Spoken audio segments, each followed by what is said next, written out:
and spending time in McKees Rocks and getting to know the residents, there are wonderful folks that are business owners or single moms that are, have a kid or two that are working an hourly wage job on a fixed income, and their income trajectory is flat.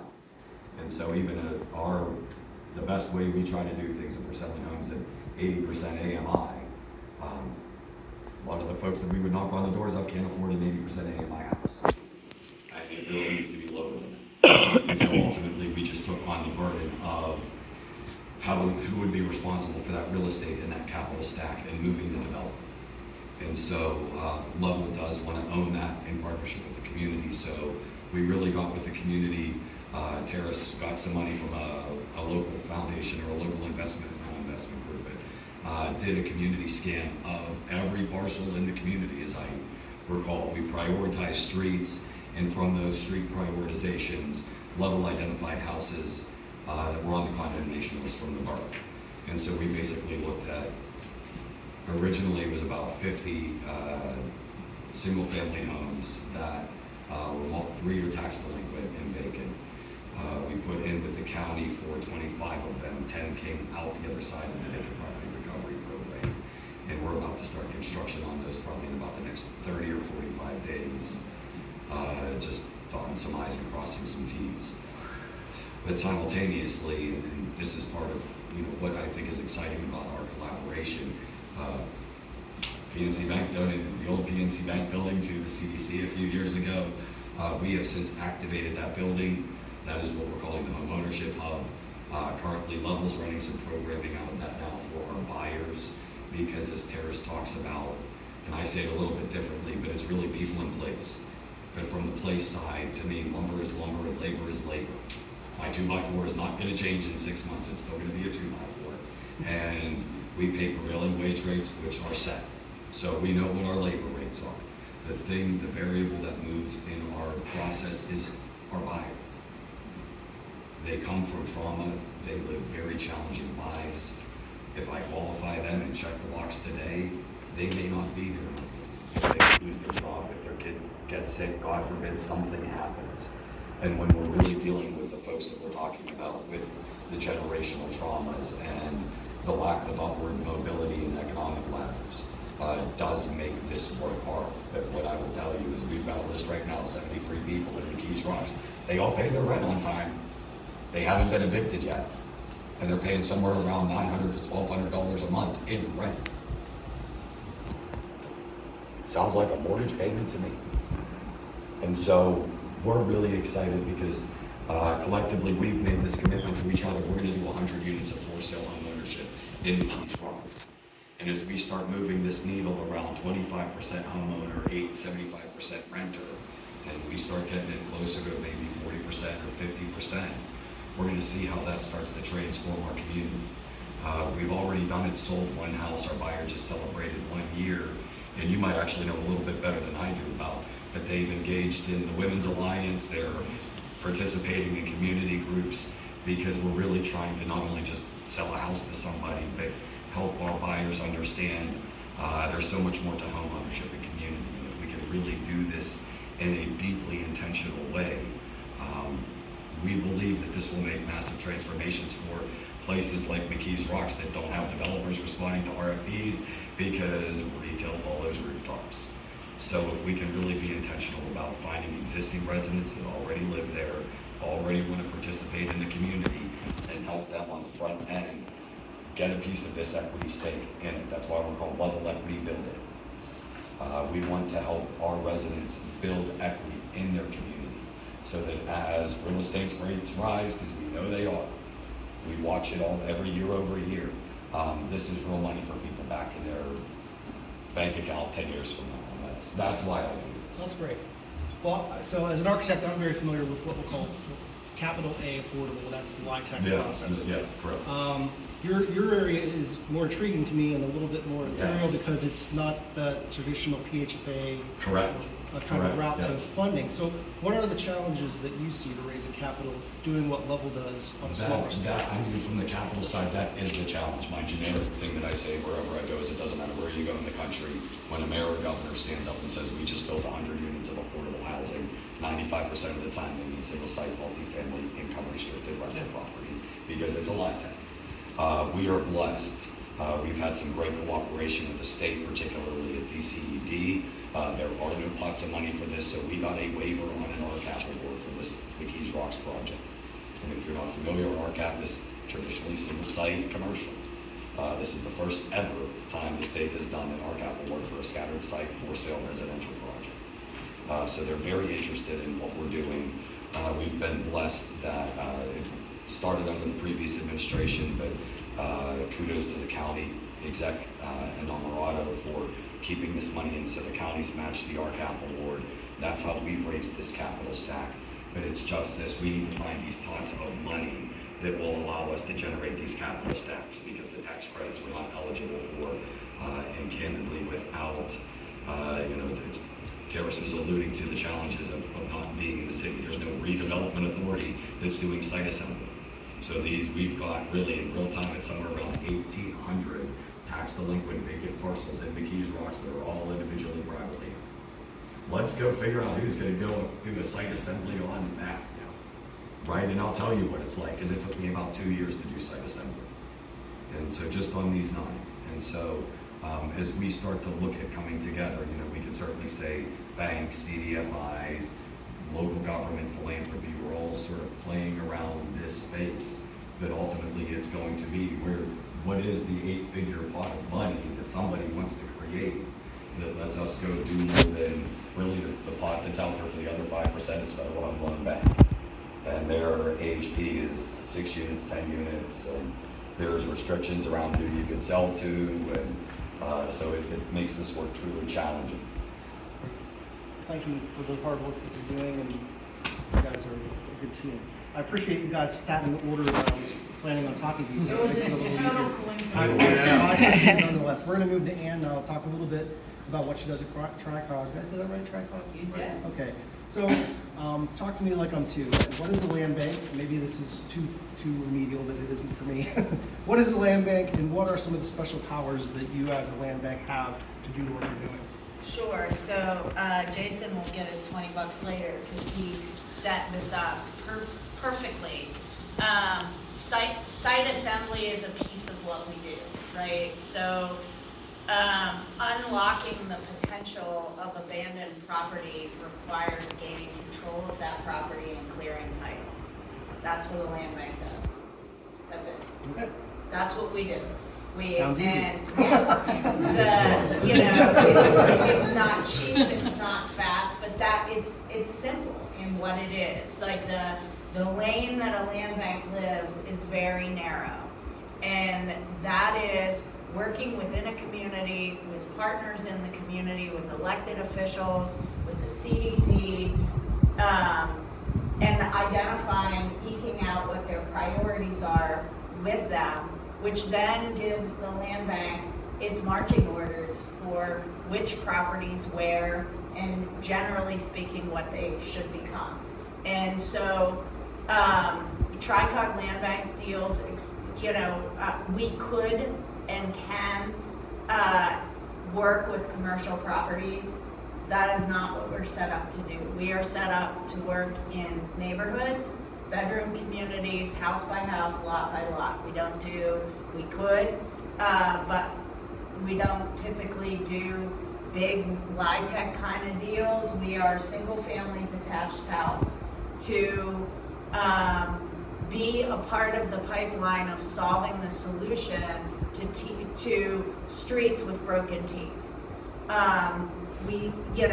And so we have special powers. The Land Bank Act in Pennsylvania was signed into law in December of 2012. Our land bank formed in 2017. I actually was just at a conference.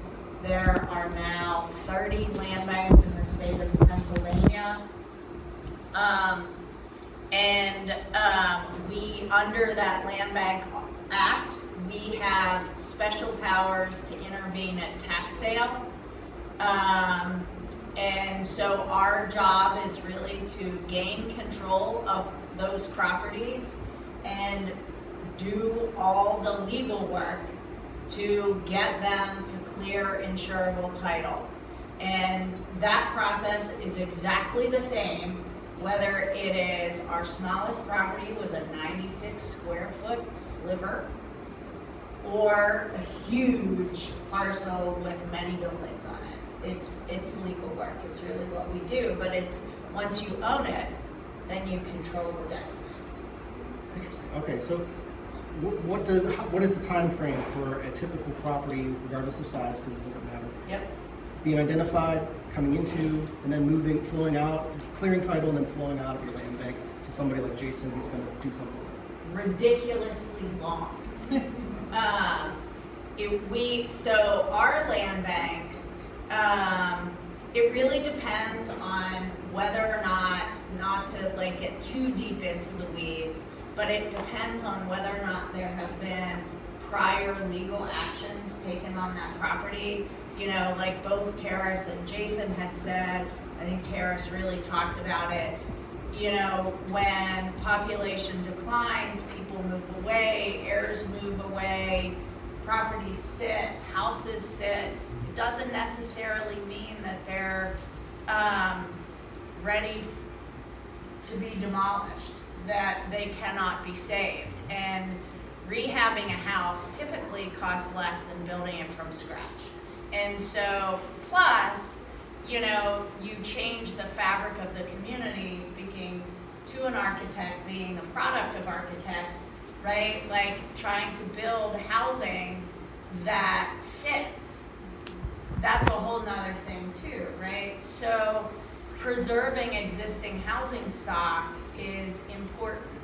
So depending on how long it's been sitting, whether or not there are existing legal actions can determine that. Our land bank sort of scrubs our land bank titles through two legal processes, typically. Most of our properties, although we have accepted properties through donations, I think Kathryn's going to talk about conservatorship in a little bit. We've done that, but mostly we are at tax sale. And so we, one of our members, the county, the municipality, or the school district will initiate the tax sale process. There's lots of notice, there's lots of stuff that has to happen. That process takes probably 9 months, a year, could be more depending. And then we get the property. At that time, all land banks are required to keep their properties to code, right? So that is the point at which we begin cutting grass, shoveling snow.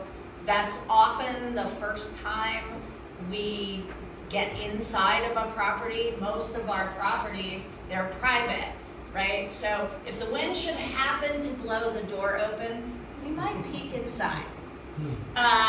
But we are not, it is not our habit to trespass.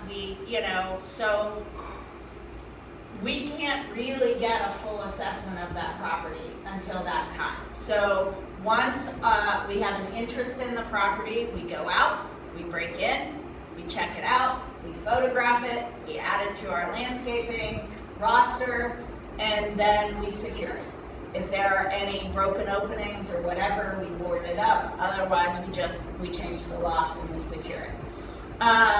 The second thing that we do is after that process clears many liens, but not all. There are liens that exist in many states, including the state of Pennsylvania, that are not filed. Inheritance tax, for example, right? And so, and where there has been precedent and there have been legal opinions that have indicated that these local tax sales do not have jurisdiction to clear all of these liens. Why does that matter? When you buy a house, you want title insurance. You want an insurance policy that says 30 years ago someone didn't pay their contractor, she does not have a claim on your house, right? And so title insurance is private business. They don't have to write you a policy. So in order for us to ensure title insurance at the end of our process, we quiet the title. So that is our second legal action. Because of the number of properties that we move, we organize them into cohorts. So they move in packs. They come dribs and drabs through the sheriff sale process. The sheriff sale is monthly. Once we own them, we establish a cohort with our legal team, who then starts quiet title on that cohort. There's usually 10 to maybe 15 properties per cohort. So that's another several months. And then once we get to the end of that process and the title has been quieted, those properties, we have worked with a settlement company, we've worked with a title insurance company, those properties are then ready for sale, and that's when we list them and sell them. Okay, so the work that you're doing to bring them into code when you first acquire the properties, that's mostly just stabilization kind of? Correct. Okay, so The code requirements Right. for an occupied property are quite different for an unoccupied property, yes. Interesting. So as a property is flowing out of the land bank into the hands of somebody who's going to redevelop it or renovate it, who are those folks in your experience that you work with to do that? And if I assume, based on what I've read on your website, sometimes that's nonprofit groups. Correct. What kind of, and tell me a little bit more about all the various ones, but tell me also what would a nonprofit? I'm a new nonprofit. What kind of resources and staff and time commitment can I expect if I'm going to try to execute on a property that I get out of the land bank for trial? So for most of our communities, all of them want these properties back being productive properties. Most of our properties, although we are really starting to be intentional about vacant land, despite the fact that I just said that, most of our properties are residential structures. We will identify a house. If there are vacant lots immediately adjacent to that house, we will look into them. If they are abandoned, we will acquire them at the same time and bundle them. Because most of our communities are still losing population or they've stabilized, but there's a lot more property than there is end users. And so, accumulating, like we had one house that actually ended up with 4 parcels around it, and they weren't that big. So that made a whole lot of sense. What we do to every property is we clean it out. If any of you have seen hoarding, many of our houses look like that. Some that bad, some not quite that bad, all of them. I mean, it's remarkable to me how much stuff people leave behind. So for every property, we clean them out. Most of our members prefer owner occupancy. Some of them are like, we don't care, we just want it back on the tax rolls, but most of our communities, most of our municipal members prioritize owner occupancy. We just did compile some numbers for a presentation we did earlier this year, and over the course of our lifetime, about 70% of our properties end up in the hands of owners, property owners. And we do that in a couple different ways. The first way is kind of very much like partnering with someone like Jason. Our job is gaining control of the property so he doesn't have 2 years of time doing site assembly. We know he's out there, we've worked with him, we do that. One of our partners is Rebuilding Together Pittsburgh. We've done a lot of work with them. They go after federal home loan bank funding. We work on that in the beginning. So that's one way, right? And I can't really tell you what a nonprofit needs to have in place to be able to do that work. I think that's Jason could probably tell you, but they need to know what they're doing, right? So, like, that's why we partner with these nonprofits. They're experienced in raising the funding, this idea of building a capital stack, it applies for a big theater, it also applies for affordable housing.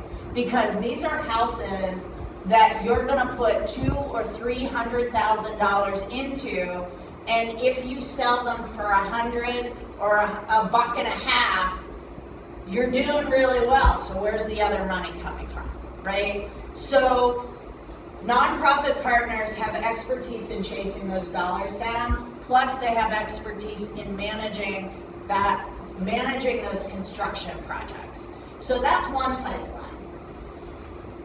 Most of our properties are rough, and we have learned through experience that selling directly to an owner-occupant is not likely, because most of us don't have the expertise to manage a construction project that is that substantial. And so what we were doing, and still do, is the first 90 days we market our properties, we have an owner occupancy restriction on them. And initially, that was just for owner occupants to buy and rehab and live in.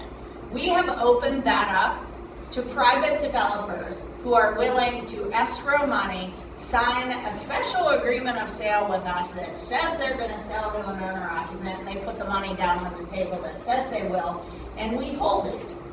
And we hold that escrow until they are done with construction, they sell the property, there's paperwork that needs to be filled out by the owner occupant, and we verify that that has been, and then we release their escrow. That has been hugely successful. And honestly, it's a great program because those private developers are small businesses. These are not big corporate developers. So there was a news story on public radio on WESA, which is our local public radio station, that featured this and featured Greg Chipridge. He works in the city of Clairton, which is a third-class distressed city. They're out of formal distress status, but it's pretty distressed. He's a small family-run business. His son-in-law works for him. His grandson works for him. His daughter-in-law works for him.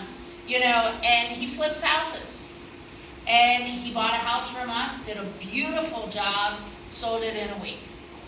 And so that's one pathway. And then there are a select few houses that we get that are actually shockingly not in bad shape. Those are houses we tend to move into our Reno Light program, like the beer, L-I-T-E. And so we will make sure that those houses have an occupancy permit, that they have all the utilities are on, they have working appliances, they are safe and habitable. Our classic example is they may have a pink toilet. The sink in the bathroom could be powder blue, but it works, right? So we are not doing full rehab. We are stabilizing, we're making sure they're safe. We sell them as naturally affordable housing. These are homes that people can move in, and if they like the pink toilet, rock on. If they want a different color, they can put their own equity, either sweat or otherwise, into that house and build their own equity. So those are our general project pipelines. We do sell some houses because we believe that a healthy real estate market has choice. There is renter, there is safe and habitable, good quality rentals, naturally affordable housing, bona fide affordable housing. Another partner that we work with is City of Bridges Community Land Trust. So we then have our permanently affordable housing as well as market rate. And so we touch all of those types of properties in the communities we work in. That's great. And you mentioned a very large area that you operate in. It sounded like We have lots more space to grow. Like, Allegheny County is very fragmented. I think it is the most fragmented county in the state. As I mentioned, we have 130 municipalities. The city of Pittsburgh is one. There are 129 that are the geography I affectionately call the donut. And that is generally the space where we work. We grew out of councils of governments that work in the Monongahela Valley region of Allegheny County, and we have a couple communities on the Allegheny River, our Allegheny River towns. So that's where the lion's share of our footprint is currently, but McKees Rocks is not, they're on a different river, and so we're ready to move to the Ohio. Yeah, we're trying to get them in because, Ann and I have been talking for a few years now, and just this is another one of the obstacles we face is that there is a membership fee. It's Correct. not exorbitant. Nick can, explain the formula for you, but for our school district, a few $1,000s, whatever, is enormous. When you're talking about a school district that is about $1.5 million in debt every year. So we're trying to find sources for the funds. But this is exactly what I mean. Take a normal timeline for development in the city and multiply it by 5. Because now we missed last year. We're going to try to get in this year, right? So, and we've been talking about this for 3 years. So we could have been getting properties in the land bank to Jason, to others. So we're hoping that we can bridge this gap and make it happen. And I think just to, I want to make sure that there's enough time for Kathryn, but I think just to help everybody understand, there is no funding. There is no dedicated funding available in the state of Pennsylvania for land banking. And whether it is a 96 square foot sliver or a massive parcel, whether it has value or it doesn't, the legal costs are the legal costs. From soup to nuts, our legal costs are approximately $5,000 a property. That does not include grass cutting, all of that. It doesn't include, oh, wow, there was a bad storm. Global warming is happening. The tree fell on the roof. Now we need a new roof, right? So that doesn't include that stuff. So this work is expensive. There's no pipeline of funding for it. And so we do charge our communities an annual membership fee that's based loosely on delinquent tax collection, because blighted properties and delinquent tax tend to exist at the same levels in the same places. And so a lot of land banks sort of pay attention to those, to the pattern of tax delinquency. It's very interesting. Well, thank you for the gentle reminder that I'm not paying any attention to time. Sorry, Emily. But we'll move on to Kathryn. And hopefully we'll have enough time for some questions. So the last one is going to be about conservatorship rather. From my understanding, that happens quite a bit in Philadelphia, so it'll be interesting to contrast and compare what we're doing in Pittsburgh versus what we're doing in Philadelphia. But let's start with the real basic one. What is a conservatorship? Okay, so a conservatorship is basically a creature of Act 135, which is the Abandoned and Blighted Property Act, that allows organizations, individuals, companies to take control of a property that is blighted through a court approval petition process. So when a conservatorship is filed, there's a lot of criteria that the actual property has to meet, and also the actual applicant or conservator has to meet. So starting with who can be a conservator, there are two categories. One, the petitioner who asks the court for permission to either rehab the property themselves or have a third-party conservator rehab the property. Either has to be within 2,000 geographical feet of the property or has to have some pre-existing experience as a nonprofit. I noticed some faces around here from some nonprofits who are big conservators in this area, and they do not have to have a geographical proximity restriction. And it really is helpful to have an organization like some of you guys here who has experience doing this who has streamlined and was talking about the expense of clearing title. There's a lot of legal work that's involved in eventually getting an untangled title or marketable title for a previously rehabbed house that has come to productive use through the conservatorship process. So when you petition for a conservatorship, the first thing that you do is do a title search. That reveals a lot of, you can't really tell exactly from a title search what kinds of pitfalls, like in terms of tangled title, you're gonna fall into, largely because the Inheritance Tax Bureau and some other folks that don't necessarily announce their liens or are easier to, I guess, assess at the outset of the project. Some of those costs are not obvious until a quiet title actually is handled. But once you have a title search and your client decides to move forward with it, there's a lot of service that has to go on, like a quiet title action. So anybody that might have been an heir, unknown heirs, taxing authorities, water authorities. I've had a couple of restitution loans for like big crime, like an organized crime family. There was a big lien on one of its Wakefield properties. It was millions of dollars, It was kind of interesting. I had to stop paying attention to the crime and start getting back to the quiet title. But yeah, it was pretty interesting. That was the biggest example of a huge lien impediment that could have been catastrophic. And somebody drinks later. We can. Us weirdos in the room. I'm like, nice. It's pretty cool. Carry on. So there's a lot of service that has to be done. And the service aspect of the initiation of a conservatorship legal project is one of the most important things that should be focused on. The defects in serving the proper people can lead to a lot of expense later on in the process after the property has either been rehabbed to a resaleable and occupiable extent, or also even just a make-safe and remarketing sense.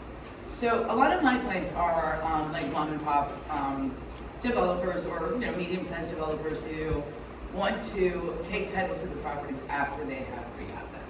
I work with a client in Wilkinsburg who probably has done, maybe 30 or 40 conservatorships, and their end product is either a duplex or triplex, where they're able to offer families, stability, even though it's renters.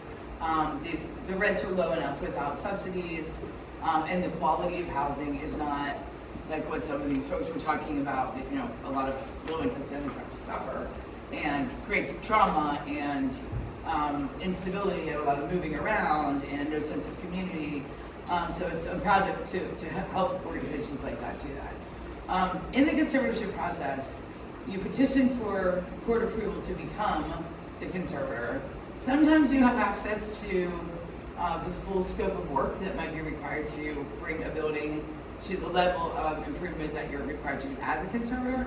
Sometimes you don't. So a lot of times when I petition on behalf of a client, I'll just say, dear court, please just make a ruling that says this property is eligible for conservatorship. And then sometimes once that conservator is appointed, then you have to go in, explore the property, get some estimates, figure out what you're getting yourself into. And sometimes people run because maybe the property is just not worth the number of dollars it's going to take. Then you have to submit a plan to the court. The court will review whether the scope of your plan of conservatorship meets the standards required by the Act. A conservator does not have to make the property inhabitable at the end of their tasks. What they have to do is typically fix two systems, like either HVAC and roof, or electric and roof, or water and HVAC, or, really you want something that when if you're not going to retain title after your conservatorship plan as approved by the court is complete, you want something that you can market to either an organization or an individual who will be able to get title insurance on it, and also who will be able to get some type of traditional lending that requires a certain degree of either habitability or code compliance before loan funds will be dispersed to that eventual developer. So the tricky part of conservatorships, which I think is one reason that land banks sometimes are a valuable vehicle for acquiring title, is that when you are done with your project, not necessarily granite countertops and awnings and decor and everything, at the point where you want to take title, if that's your goal in doing the conservatorship, you petition the court to sell the property. It's called an application for sale, but 9 times out of 10, what it is the conservatorship is saying, dear judge, we want to take title to this property. So, and there could be non-governmental lien holders, like former mortgage holders, there could be water authorities, IRS liens, restitution liens. There could be a lot of lien holders that may take that opportunity to stand up and be counted and say, no. Either I, as a lien holder, want to take over, which they do have the priority to do if they're a senior non-governmental lien holder, or they may say, they may take the risk and they may want to continue to develop the property because the equity that they could create themselves might kind of justify their work because it would have a better chance of having some of their lien paid back.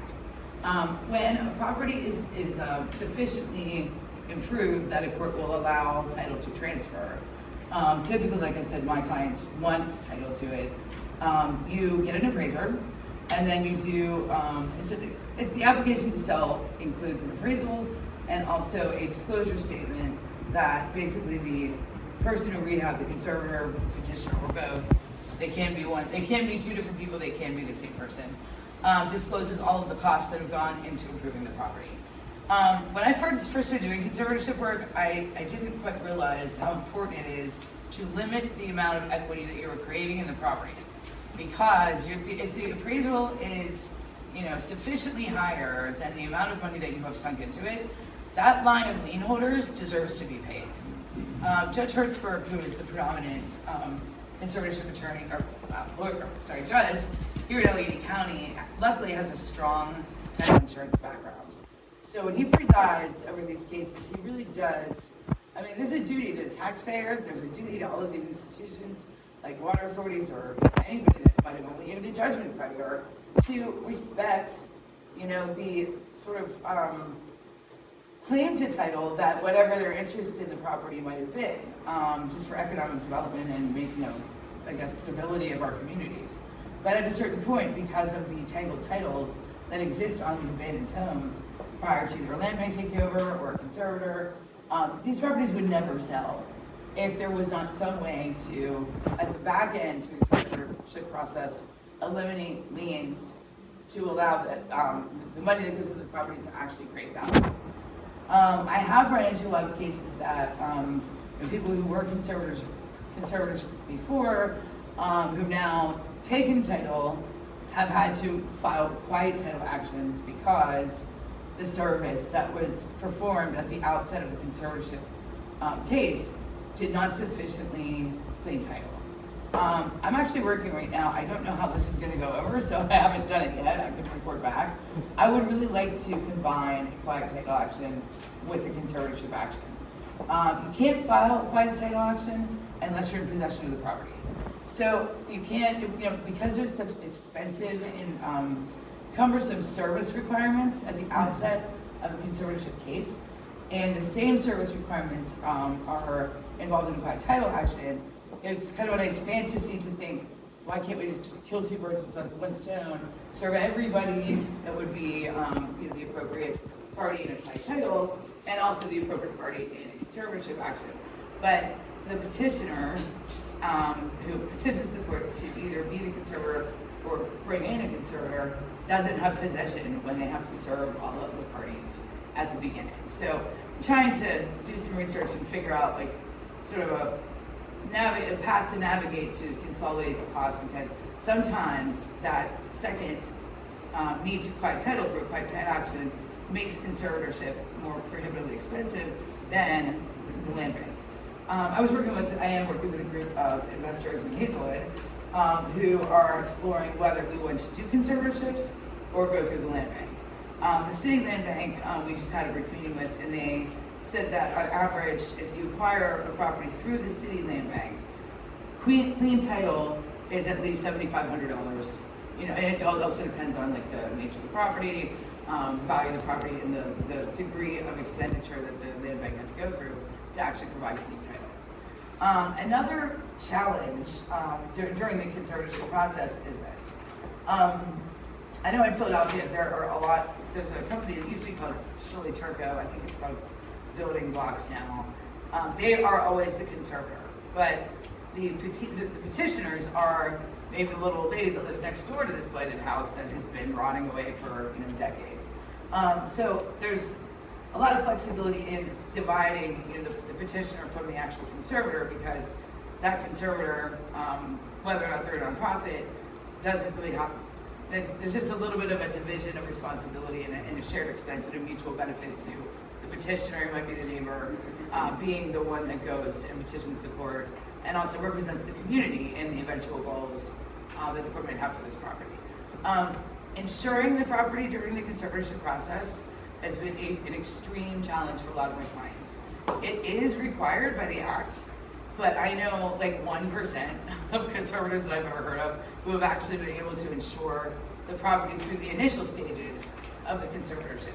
I do have a broker that I work with who has been talking to like national underwriters, who's been able to come up with a program that would allow a conservator to be an additional insured. The property owner of record, whether or not they can be found even, would be the first insured, and then the person improving the property would be the additional insured. My Wilkinsburg client has had some expense challenges because their insurance underwriters, they have a crew of internal contractors who is just working for them.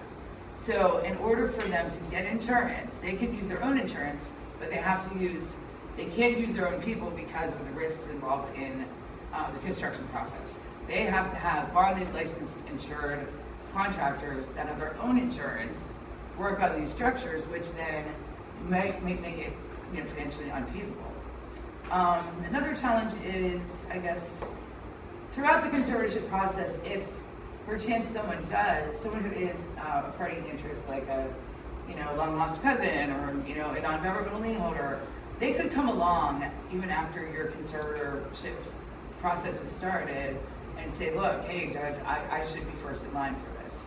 That hasn't happened to me very often once the hammers have started swinging and production is underway for the actual improvements of the property, but sometimes an applicant or a petitioner will go to the court, know nothing about, serve all the people that need to be served, and then out of the blue, like a private lender will send an attorney in, and that petitioner spent all this money getting to court, and then the lender just stands up and says, oh, me first, and takes over. In that case, the lender does have to reimburse the petitioner, but for some people that are individual conservators who are planning on just contributing to their community, or maybe the house next door to them, next door to their rental property, something that they envision, improving for their own family to live in, it can be a little bit of a daunting process for an individual or like a small budget mom and pop or a nonprofit organization to when these risks exist. It makes sense that somebody could just pop up and say, hey, I have first And they claim. do. Yeah. They Yeah. do. So- Not always, but they do. So that's always probably a fun surprise. But Yeah. in a situation where that doesn't happen, I imagine it's much longer if it does, but in a situation where there's not somebody that comes late to the game and takes over, how long does it take for that process to happen, the conservatorship process, from start to finish? That is a question I always hate to answer. Actually, a lot of it depends on the success of service. Because the service process, there have been generations of people who have died, and you really have to do your best to find these heirs. I had to serve somebody in the Congo one time. That was like really, really difficult. We didn't even get service completed until like maybe 9 months or a year after the initial petition was filed. You do have to observe certain requirements of service, and then when those methods fail, you can petition the court for alternative service, which involves advertising in 2 publications in the jurisdiction that would most likely actually reach whoever it is you already want to serve through traditional legal channels. So that can add a lot of variables, expense-wise, time-wise, that make it very unpredictable. But if you have a smooth conservatorship, say everybody gets served, and you're kind of ahead of the game in terms of making sure all your ducks in a row when it's time to go to court. From the date of the filing of the petition, a hearing is available to you 30 days after you have proof of service of all required recipients.